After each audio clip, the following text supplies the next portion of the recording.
Hi, welcome to our channel where we share the most intriguing stories.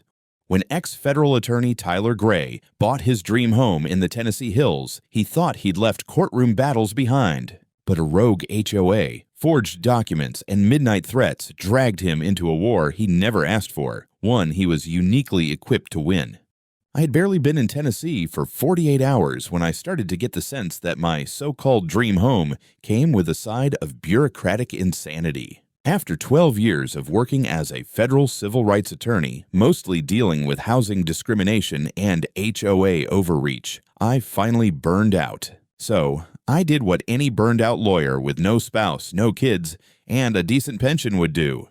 I bought a house in the hills, paid for in full, and planned to spend the foreseeable future drinking strong coffee, fixing up furniture in the garage, and not thinking about litigation. Ever. The house itself was beautiful, newly built, 3,000 square feet of clean lines and mountain air, nestled in a quiet, wooded cul-de-sac called Lakewood Ridge. I had all the paperwork in hand, deed recorded, title clean, zoning confirmed. Most importantly, I had written proof from the developer that my parcel was not, had never been, and could not be subject to any homeowners association due to its early carve-out from the larger development tract. I wasn't naive. I had triple-checked everything before wiring over $850,000 of my own money. I left town for a couple of days to haul the rest of my things from Virginia, and when I came back on Sunday evening, the first thing I saw was a sign at the entrance to the cul-de-sac that hadn't been there before. It was a glossy black aluminum rectangle mounted on a thick post, reading in all caps,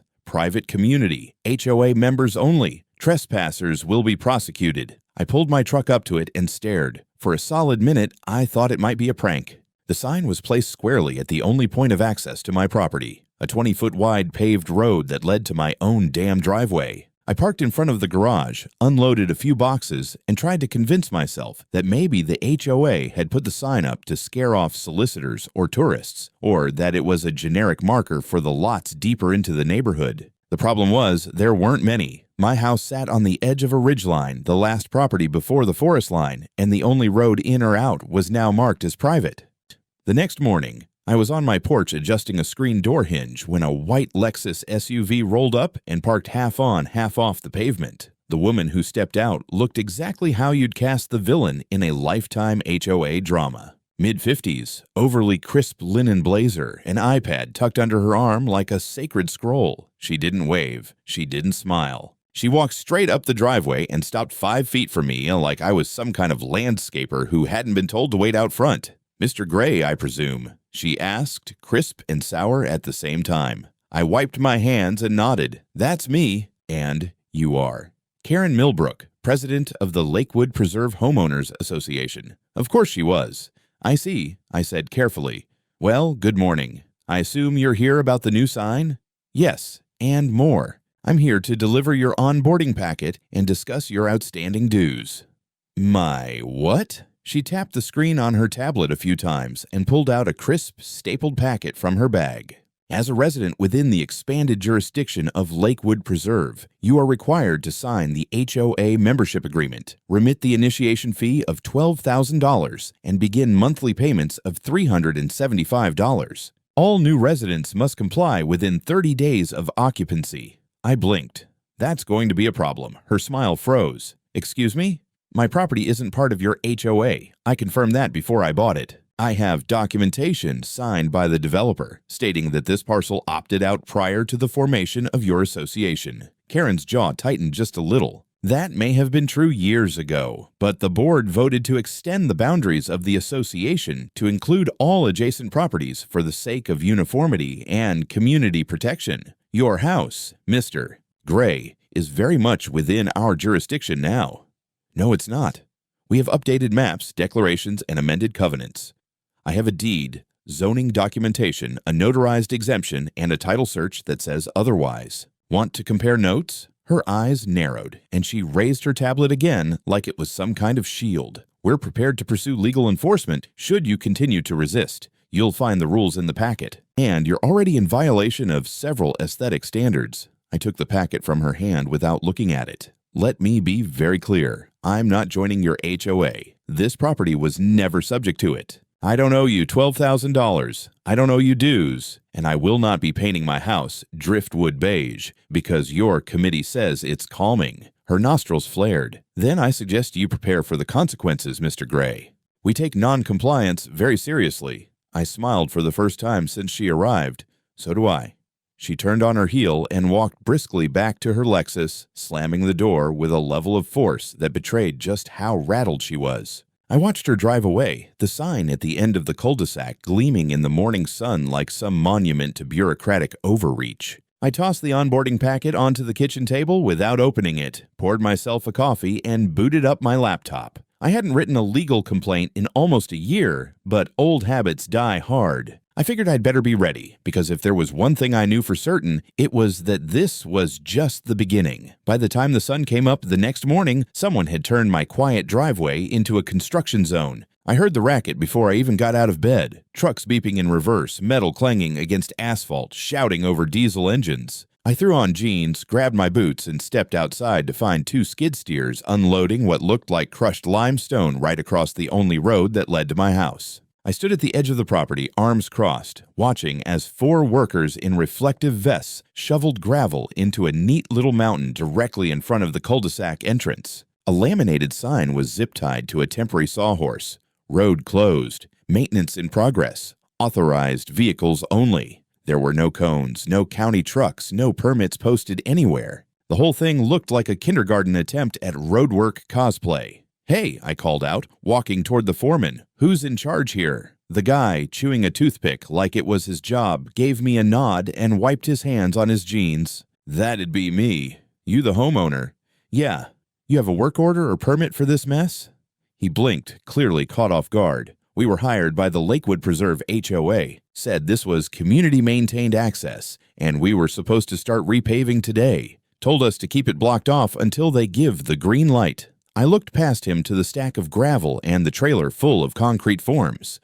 "You're aware this road leads directly to my property, which is not part of the HOA, right?" He shrugged. "I just go where they send me." "You'll have to take it up with them." I nodded, stepped back, and snapped a few pictures of the trucks, the workers, and the sign. Then I walked 20 feet down the road until I had full cell signal and called the county roads department. After 15 minutes of being transferred between departments, I finally got someone who could confirm what I already knew. There were no authorized road closures, no maintenance permits issued, and no request from the county for any work on Lakewood Ridge Court. Next call, the police non-emergency line. I kept my tone calm, almost bored. I dealt with more ridiculous situations in courtrooms full of shouting attorneys than this gravel-based hostage situation. The dispatcher promised to send a patrol unit. While I waited, I went back inside and tried turning on the kitchen faucet. Nothing, not a drop. I walked out back and checked the spigot near the AC unit. Dry. I checked the electric panel. Dead. I checked the smart thermostat. No connection. My house, the house I paid cash for, was cut off. No water, no power, just me, a phone, and a growing sense of déjà vu. 15 minutes later, a sheriff's cruiser rolled up. Deputy Martinez, mid-30s, squared jaw, too polite to be from around here, stepped out and took in the scene. "Morning," he said, adjusting his belt. "You the one who called?" "That's right, Tyler Gray. This is my property. These guys are blocking the only road access, and my utilities have been shut off. No permits, no warning, no due process. The HOAs behind it." He frowned and took a slow look at the trucks and gravel pile. "You got ID?" I handed him my license and a copy of my deed. He looked them over and nodded. "I'll talk to the crew." He spent 5 minutes with the foreman. When he returned, he scratched his head. "They're claiming the road's under HOA jurisdiction and that the homeowner consented to the maintenance." "That's a lie," I said. "And even if it were true, no one can just block access and cut utilities without due notice or legal cause." "Well," he said carefully, "this looks like a civil dispute. Without clear criminal intent or a court order, I can't force them to move. But I'll file a report, and you're welcome to pursue legal remedies." I looked him in the eye. "Deputy, did you hear what I said? They cut my water, my power. They placed private security on my land and told me I'm trespassing in my own house. You are currently witnessing the illegal denial of residential access and unauthorized utility interference. That's not just civil, that's criminal." He hesitated. "You got any of that on record?" I smiled and held up my phone. "Every word." "Want a copy?" He sighed and said he'd add it to the report. By late afternoon, the construction crew packed up and left. The gravel pile remained, and so did the "road closed" sign. I drove into town, recharged my phone at a coffee shop, and called both the electric and water providers. Turns out, both had received termination orders from a third-party property management firm, authorized, supposedly, by the Lakewood Preserve HOA. I asked for the documents. They sent scanned PDFs. I stared at them for a long time.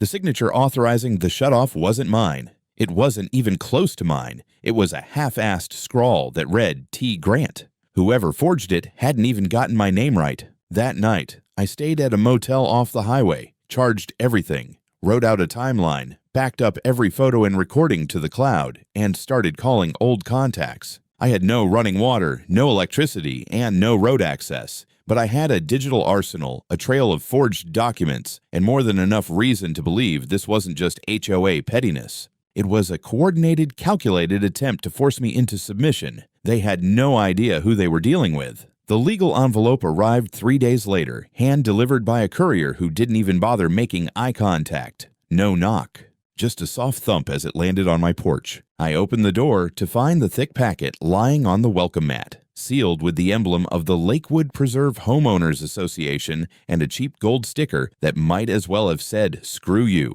Inside were 74 pages of legalese, dressed up like official gospel. A civil complaint filed in the county court accusing me, by full name, of trespass upon community property, refusal to comply with governance protocols, contemptuous disruption of communal harmony, and the most insulting one, unauthorized occupancy of HOA-protected residential space. They were suing me for $12,000 in initiation fees, an additional $900 for late compliance penalties, and punitive damages for allegedly lowering the neighborhood's image. And, just for good measure, they included a cease and desist letter demanding I stop communicating misinformation to fellow residents regarding the nature of HOA jurisdiction. The whole thing read like it had been ghostwritten by a petty dictator with a subscription to Suburban Tyrant Monthly. I didn't get angry. I didn't even raise my voice. I sat down at my dining table, opened a blank folder, labeled it Lakewood Idiocy Civil, and began assembling my response. First, I contacted the county clerk's office to request the official development plan for the Lakewood Ridge area. I wanted a copy of the originally recorded subdivision maps, the annexation declarations, and any subsequent amendments. The clerk, bless her heart, was sympathetic. "Mr. Gray," she said over the phone, "I've worked here 16 years. I've never seen a retroactive boundary expansion filed without a formal notice period. If what you're describing is accurate, that's highly irregular." That was the word. Irregular, the same term doctors use when staring at tumors. Meanwhile, word of the conflict started to spread around the neighborhood, but not in the way you might expect. I wasn't receiving support or solidarity. Quite the opposite. People started giving me the cold shoulder. I'd wave at a couple walking their dog. No response. I parked at the edge of the cul-de-sac for a supply run and came back to find a neatly written note tucked under my windshield wiper. "Maybe you should move somewhere with less community." The real gut punch came when a neighbor I hadn't met. Before, mid-30s, cargo shorts, golf tan, walked past my yard and muttered just loud enough for me to hear, "Some people think they're above the rules." I didn't take the bait, but I filed his face away in the mental cabinet labeled "to be." Cross-examined later, it became clear that someone, let's not pretend it wasn't Karen, was poisoning the well. Flyers began circulating in mailboxes warning about a bad faith actor undermining community cohesion. They didn't name me directly, but come on. Who else could it have been? I was the only one not rolling over like a golden retriever in front of the HOA. That's when Jason knocked on my door. Tall, ex-military from the look of him, with a veteran's cap and the polite stillness of someone who's used to observing before speaking. He introduced himself simply, said he lived 2 lots over, and asked if he could come in for a minute. He waited until we sat at the kitchen island before he spoke again. "You don't know me," he said, "but I know this game." I raised an eyebrow. "I used to be on the board," he added, "until I asked too many questions." He pulled a folded piece of paper from his jacket and slid it across the counter. It was a photocopy of what looked like an internal HOA memorandum dated 6 months ago. The header read, Lakewood Preserve HOA, Strategic Expansion Agenda. Underneath, bullet points. Most were routine, lawn maintenance, streetlight upgrades. But then I saw it. Acquire non-member parcels through enforcement pressure and incentivized alignment. Target holdout properties. Review deed history for leverage. Legal onboarding preferable, but civil pressure authorized by board vote. My mouth went dry. This wasn't just a power-hungry president with too much time on her hands. This was a coordinated plan to absorb properties outside the HOA through coercion and misinformation. Jason stood. I can't stick my neck out too far, but I figured someone ought to show you the playbook. I nodded. You just became my favorite neighbor. He gave me a grim smile. You'll want to watch your back. Karen doesn't like to lose. After he left, I scanned the document, uploaded it to my case folder, and began writing my formal response to the court. I wasn't just going to defend myself. I was going to peel their whole operation apart, layer by crooked layer. But before I could finish, I got an alert from the county property records portal. My request for access to the HOA's filed amendments had finally gone through. The final page of the file showed a signature from the supposed previous owner of my property, someone named Leonard R. Huffman. Problem was, I'd run the title history myself during purchase. There had been no Leonard Huffman. Ever. I cross-referenced the name with the Secretary of State's database. One hit. Huffman Leonard, registered agent for a dissolved LLC tied to a construction firm 2 towns over. That's when it hit me. They didn't just try to annex my property into the HOA, they manufactured a fake former owner to sign off on it. I wasn't looking at an overreach, I was looking at fraud. The fraud was so brazen, so cartoonishly reckless, that for a brief moment I wondered if I was on some kind of hidden camera show. Who in their right mind forges a fake owner, registers them under a dissolved LLC, and then uses that ghost signature to annex private property into a homeowners association? Karen Milbrook, apparently, and her band of clipboard-wielding zealots at the Lakewood Preserve HOA. I didn't waste time. I sent everything I had, scanned documents, metadata, the forged signature comparison, Jason's leaked memo, to my old colleague Emily Cho, now a land use attorney working out of Nashville. Emily and I had handled some gnarly HOA abuse cases back in the day. If there was anyone who could help me dismantle this mess surgically, it was her. She called me back less than an hour later. Jesus, Tyler, she said, this isn't a zoning issue. This is racketeering dressed up in suburban pastels. Tell me something I don't know. I'm coming down Friday. Do not engage with them further until we file. In the meantime, I kept digging. At the county records office, I sat for 2 hours going through the public amendment logs. Most of them were boring. Speed bump requests, trash service disputes, one particularly contentious vote about community garden height restrictions. But then, buried in the amendments from last year, I found the smoking gun. A boundary expansion motion labeled Annexation Proposal 3B, signed by Karen, 2 other board members, and L.R. Huffman. It was registered without public notice, without a community vote, and with no supporting survey or plat map, which made it procedurally invalid. But it had slipped through anyway, rubber-stamped by a junior clerk from the planning department. His name was Daniel Ortiz. I recognized it immediately. He'd been caught up in an ethics review back in Virginia, where he briefly worked as an assistant planner. We'd crossed paths in one of my DOJ investigations. I remembered him because he was one of those bureaucrats who didn't just bend rules, he dissolved them in a solvent of plausible deniability and smugness. I made a records request for all internal emails between Ortiz and Lakewood Preserve's board, specifically Karen Milbrook. The request would take a few days, but I had a strong feeling what I'd find. Back at home, I found my mailbox open, not damaged, just swinging lazily on his hinge. Inside was a single envelope, no return address. I opened it slowly. A printed photo. My house. Taken from the edge of my backyard. Below it, in bold font, "This can all be over if you just sign." It wasn't even subtle. I checked the security footage from the night before. At 2:28 a.m., headlights flashed in the trees. A figure, slim, hoodie, gloves, walked up to the box, shoved the envelope in, and left. License plate blurred. No face. But they knew where the cameras were, which meant it wasn't random. It was someone who'd been on the property before. The audacity of it made my skin crawl. They were escalating. No more passive-aggressive notes. Now it was midnight threats and open surveillance.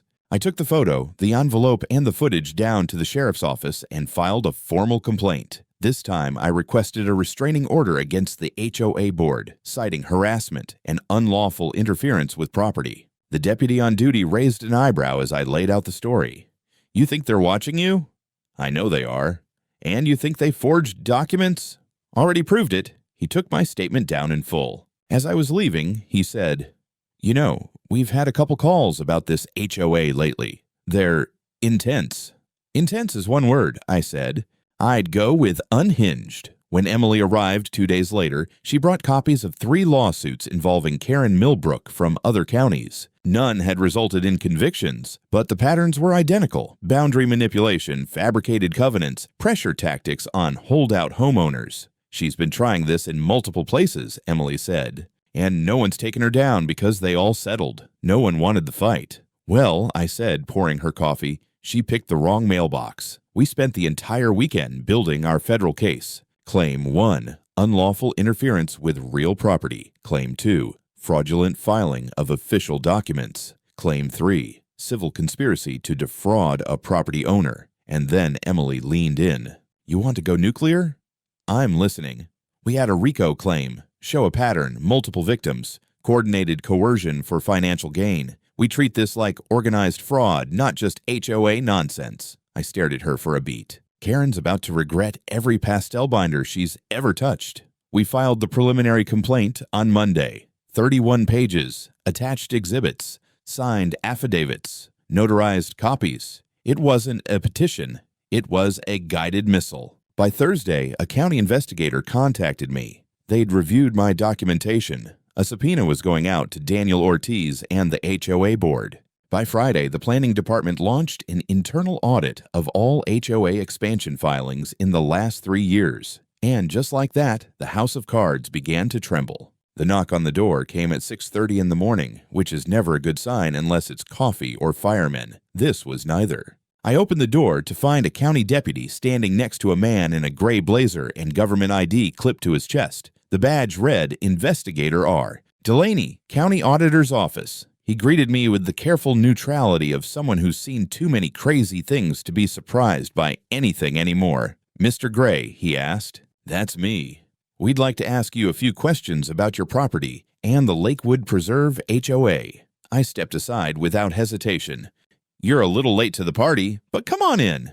Over coffee at my kitchen table, I walked them through everything again. The fake annexation, the forged owner, the midnight threats, the utilities shutoff, the signs, the gravel blockade. I showed them the scanned documents, the photos, the leaked memo from Jason, the "this can all be over if you just sign" letter. I handed over the timeline Emily and I had prepared. Delaney nodded slowly as he took notes. "We've already confirmed that your parcel was excluded from the original HOA filing," he said. "We're also investigating 2 other recent cases where similar annexation tactics were used. You're not the first.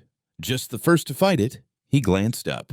"The first to fight it publicly." That afternoon, the sheriff's office executed a warrant on the Lakewood Preserve HOA office, which, to no one's surprise, was just a locked room in the community clubhouse with a single desktop PC, 3 filing cabinets, and a weirdly large number of motivational posters about compliance. They confiscated hard drives, print logs, and handwritten meeting minutes. Later that evening, Jason dropped by again. He looked more relaxed this time, less like a whistleblower and more like a neighbor bringing over borrowed sugar. "You're shaking the tree," he said.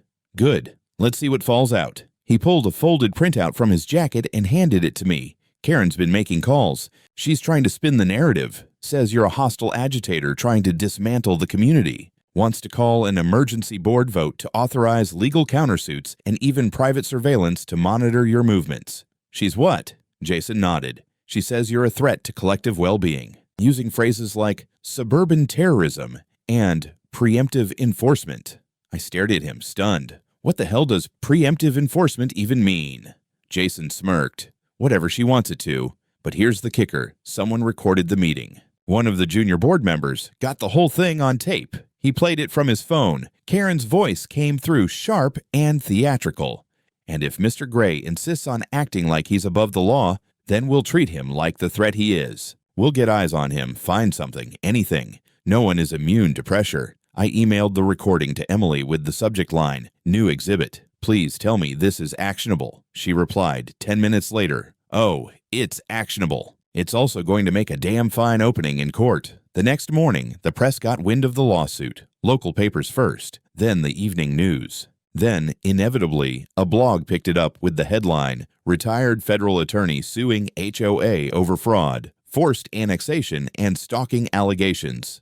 The story spread fast. People love stories about HOAs behaving badly. Within 48 hours, I was contacted by 2 more homeowners, one in my county, one 2 towns over, both claiming similar tactics from their HOAs: sudden annexation, retroactive fees, and threats of legal action for non-compliance. One woman had been told she couldn't sell her home without first paying $9,000 in community improvement penalties. The other had received a cease and desist letter just for planting vegetables. I connected them to Emily, and she added their statements to the federal suit. The case was evolving fast, now bordering on class action territory. Then came the subpoenas. Karen Milbrook and 2 other board members were summoned for deposition.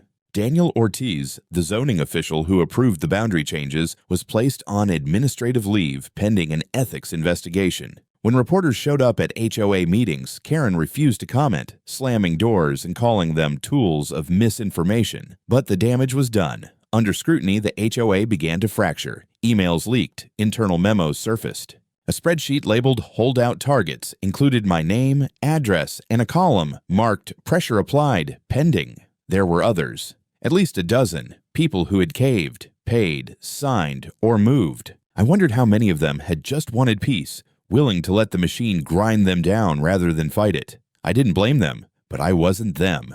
With discovery expanding and the federal complaint gaining steam, Emily submitted a motion to amend the case to include intentional infliction of emotional distress, retaliatory harassment, and, yes, conspiracy to violate property rights under color of law. By the end of the week, our filing hit 112 pages, supported by 6 sworn affidavits, 2 whistleblowers, 4 victims, and a hard drive full of bad decisions by people who should have never been given power over anything more complex. Then a neighborhood newsletter. And still, I had no running water. The moment the local evening news aired footage of the HOA office being raided, things changed. Not just for me, though I'll admit, watching Karen's face blur past the camera lens as she slammed a door was a soul-soothing experience. But for the entire neighborhood, I became the guy everyone whispered about, the man who declared war on the sacred HOA and somehow hadn't been buried under paperwork or concrete.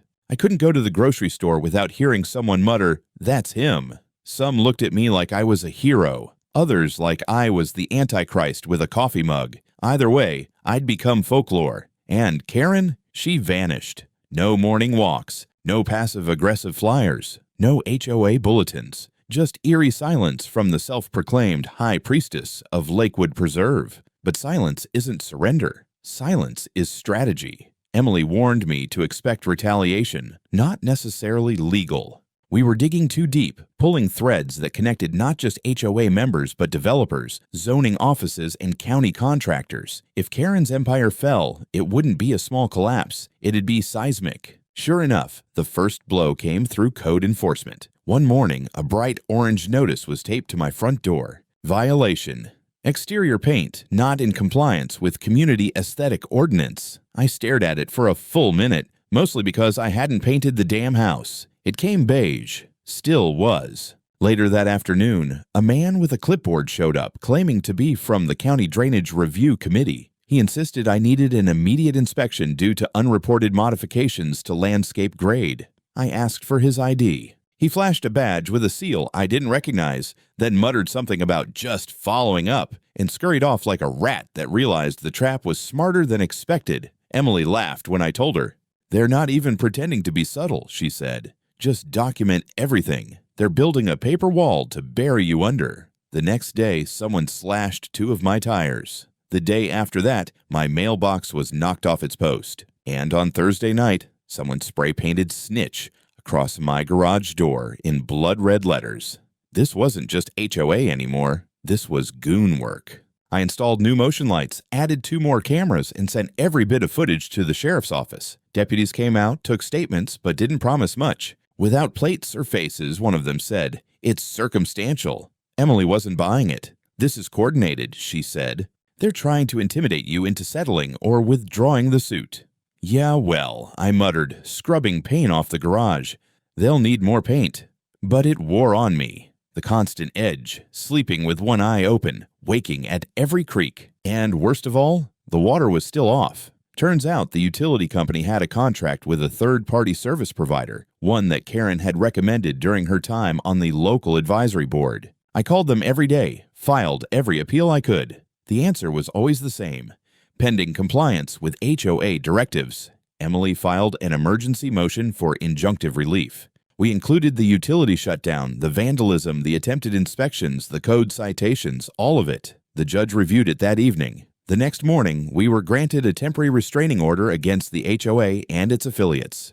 They were ordered to cease any direct or indirect attempts to interfere with my property, utilities, access, or safety. 2 deputies showed up that afternoon to hand-deliver the TRO to the HOA board, now reduced to 2 frightened women who had clearly not signed up for federal heat. Karen was still missing in action. Later that night, Jason dropped off a flash drive. "It's the HOA's internal Slack archive," he said. One of the board members turned it over. It was everything. Karen orchestrating harassment. A message chain titled Operation Fence-In with laughably criminal plans. Discussions about manipulating code enforcement. Even a meme one of them made of me, photoshopped onto a clown body with the caption "Tyler the Tyrant." Amateur hour. We printed every chat, annotated the timestamps, and attached them as supplemental exhibits. Emily included a new claim: intentional pattern of harassment in violation of the Civil Rights Act under color of authority. That's when we knew we were no longer dealing with suburban bullies. We were dealing with federal crimes.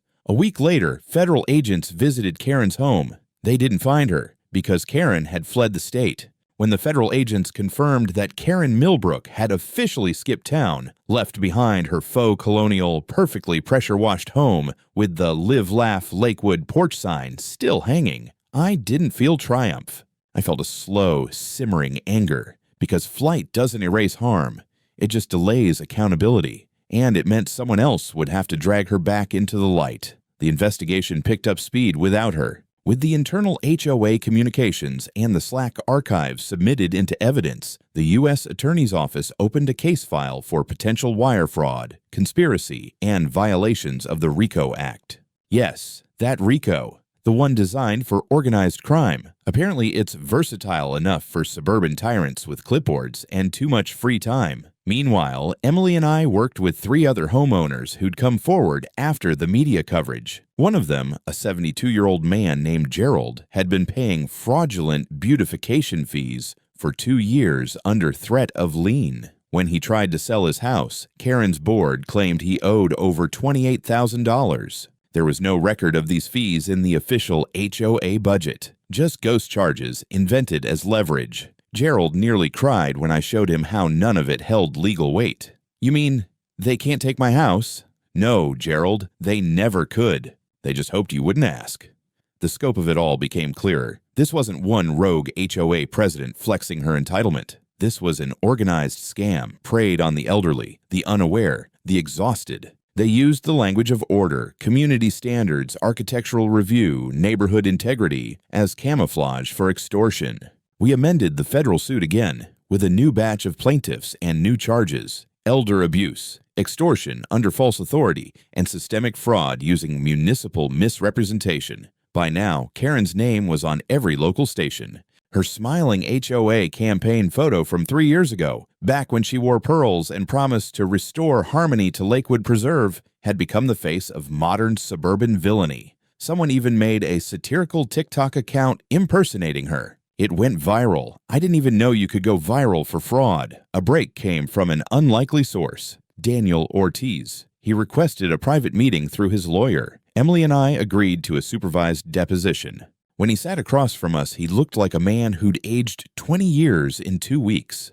"I didn't know how far it went," he said. "At first, it was just signatures, adjustments." She said they were cleaning up clerical errors. "And when did you realize you were part of a crime?" "When I saw the list," he said. "The pressure list. People marked for enforcement. Some of them didn't even live in the HOA boundaries. One of them was an old woman with terminal cancer. They marked her as low resistance, high potential return. I clenched my fists under the table. Daniel handed over more emails, signed approvals, and a damning memo from Karen addressed to him directly, offering a consulting bonus if he streamlined annexation requests to minimize public resistance. That memo would become Exhibit G, the linchpin of the RICO charge.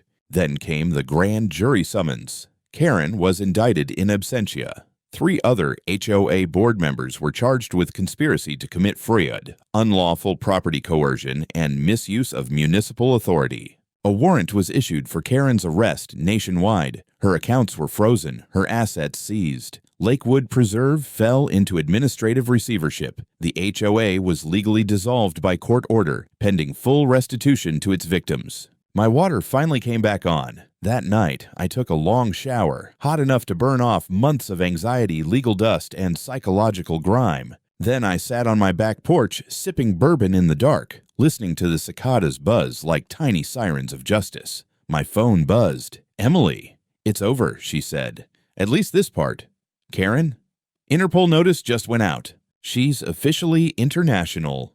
"Good," I said. "Let the world know she can't run forever. It's been 3 months since the court ruling. I still get mail addressed to the Tyrant of Lakewood, but now it's mostly thank you cards and gift baskets. One had bourbon in it. Another had a hand-drawn cartoon of me stomping on a tiny HOA clubhouse like Godzilla in flip-flops. I kept that one on the fridge. Karen Milbrook never came back. Interpol tracked her last movement to a rental property in Costa Rica, but by the time they got there, she was gone. Left behind a wig, a passport under the name Susan Clearwater, and an unpaid smoothie bill. There's now an international warrant out for her arrest. I like to imagine her reading the headlines from a shack somewhere, screaming at a slow laptop as her empire crumbles behind her. As for Lakewood Preserve, what was left of it, the court appointed an independent trustee to audit and liquidate all HOA assets. Every cent collected under false pretenses, fees, fines, beautification surcharges, was pooled into a restitution fund. By court order, each defrauded homeowner began receiving checks. Gerald called me the day his arrived. He cried again, this time happy tears. Said he was going to use the money to finally fix the leaky roof Karen had fined him for unauthorized aesthetic degradation. The county issued a public apology after uncovering over a dozen violations of oversight in the zoning office. Daniel Ortiz resigned. The planning department underwent a full audit. A new policy was passed. No HOA boundary expansion could be approved without notarized consent from every affected property owner. They named it Gray's Law. I didn't ask for that, but I didn't fight it either. I stayed mostly quiet in the aftermath. No interviews, no speaking gigs. Emily did a couple of segments on legal podcasts, which was fair. She earned it. I just wanted peace and water and the right to sit on my porch without worrying someone might slap a fine on me for the audacity of owning a hammock.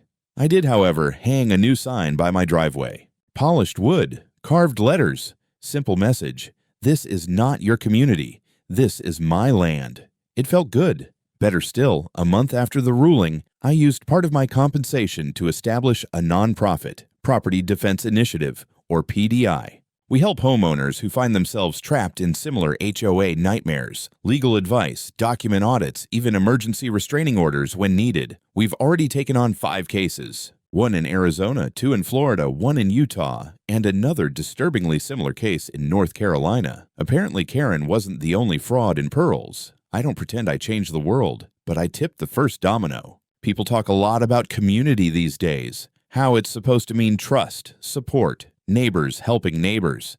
That's what I thought I was buying when I paid $850,000 cash for a house with a view and a front porch. Instead, I got a war.